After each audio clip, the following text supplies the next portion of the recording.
Oh, Lu Shanglei, he also played the Grand Swiss. He lost to... So f4 is what I was supposed to do in the first game as white, so I'll do it now instead.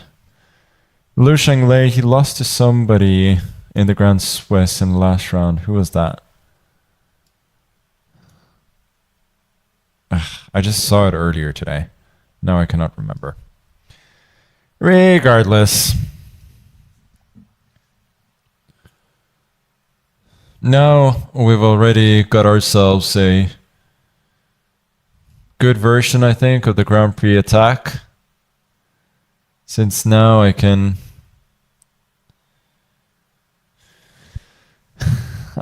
go for this. Am I worried about d3? Wouldn't think so.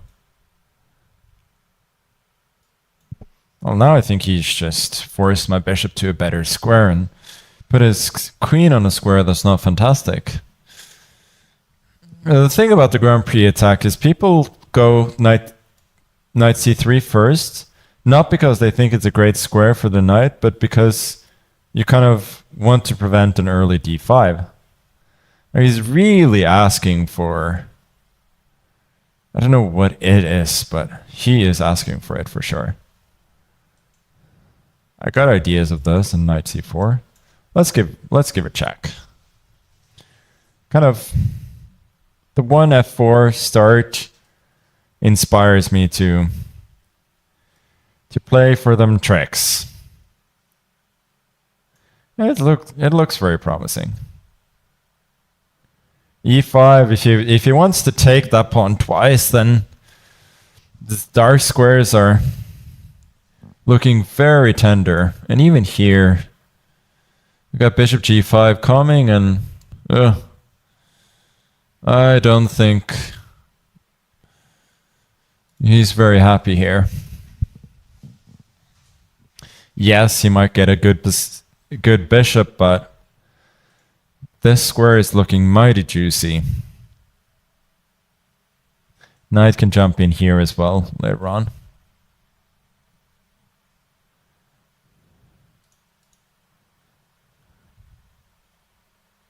No, I saw it immediately after I made my move. I just allowed bishop a6. That is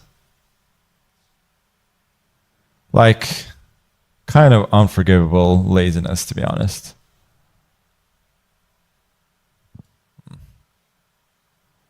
Guess I have to go for this. At the very least, this opens up an avenue of attack for the rook. So it's not all terrible.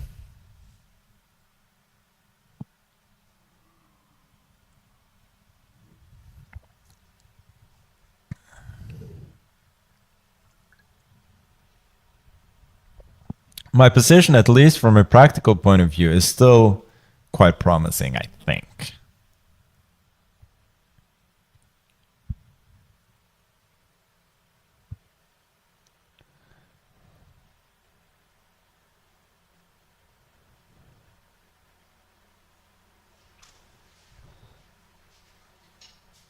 So maybe it's actually very good for me.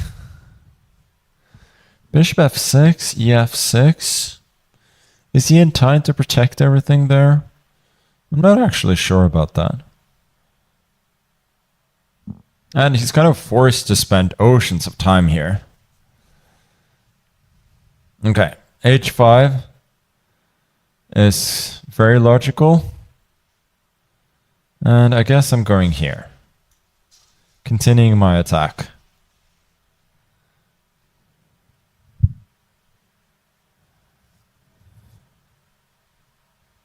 I might want, well, that is not legal. I might want takes and queen g5 next, or I might want rook h5 as well. Rook h5 seemed to be an immediate threat, by the way.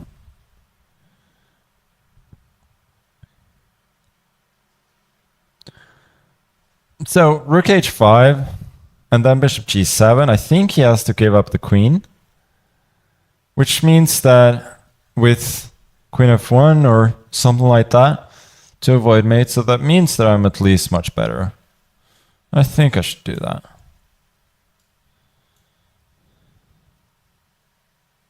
There's also maybe queen c2 at the later point, but at least now I pick up 2 pawns. So I am obviously in the driver's seat here.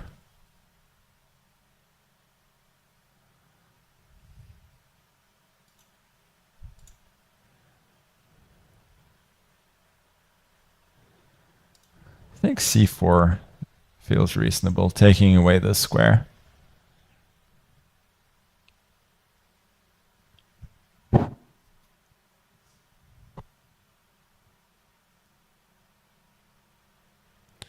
King e2.